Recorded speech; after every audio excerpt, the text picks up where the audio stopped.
two managed to get the car out of the sand, but he needed a tow. A friendly Kamaz came by. Thierry Magnaldi reversed, but then damaged the car in reverse. Everything happens on the Dakar, as then night fell and it got harder and harder and harder.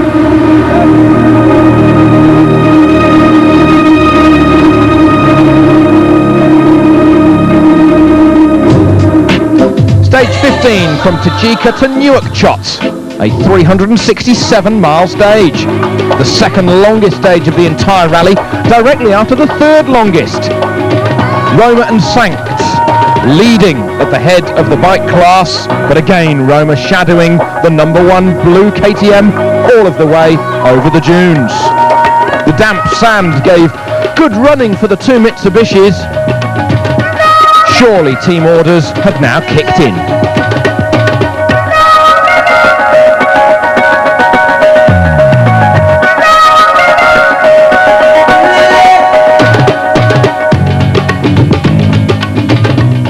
There were fuel consumption worries for the bikes. The refueling point was much further into the stage than normal.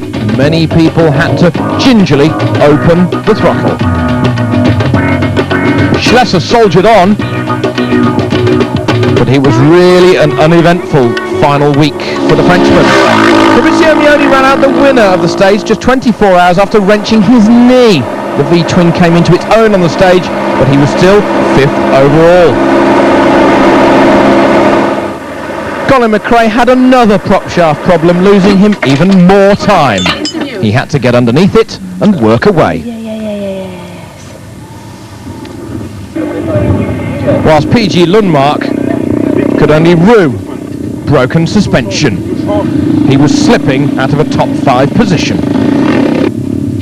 It's over. Whilst going into a top 5 position on 4 wheels was Andrea Meyer, the German lady driver in her Mitsubishi. The Kamaz of Vladimir Chigin continued to be in control of the truck class.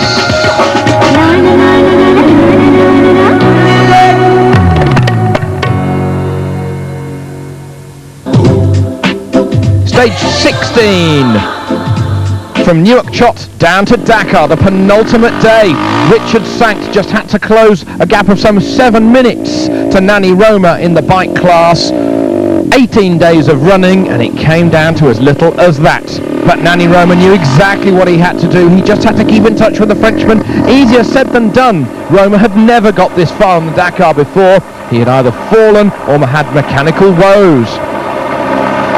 The Dakar victory was sitting on a plate in front of him, and when he got to the first control point he was still nervous, asking the marshals how far away was Richard Sankt. He just got the thumbs up.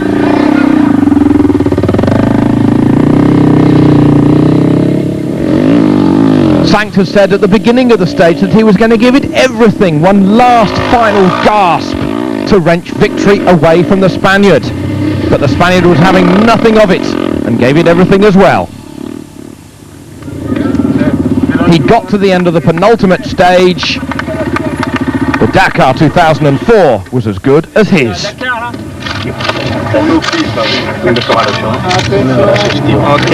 ben, je suis prêt. J'arrive dans 3 heures. And teammate Fabrizio Mioni, the Italian 2001 and 2002 Dakar champion, congratulated Roma as well. He won't be back on the Dakar on 2 wheels. He retires with a 6th overall. David Fretenier got the best rookie on this year's event, the 2-wheel drive 450 Yamaha, 7th overall. Chile's Carlo de Gavado, another excellent 8th position.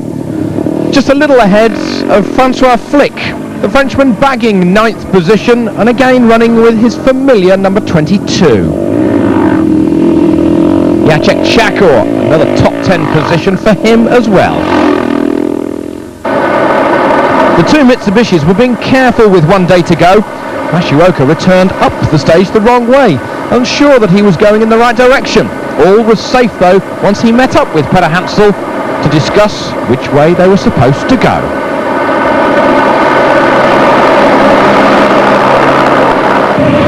Volkswagen clinched their first stage win in 24 years on the penultimate stage as Jutta Kleinschmidt took her brand new Touareg Dakar to the top of the timing sheets.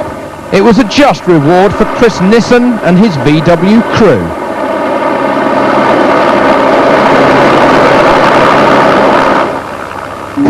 Qatari driver Al Attiyah got the best rookie as he snatched a top 10 position. Thierry Magnaldi, 9th overall and 2nd two-wheel drive. Gregoire de Mavia slipped to 8th overall after losing yet more time on the penultimate day. Rolling it twice didn't help at all.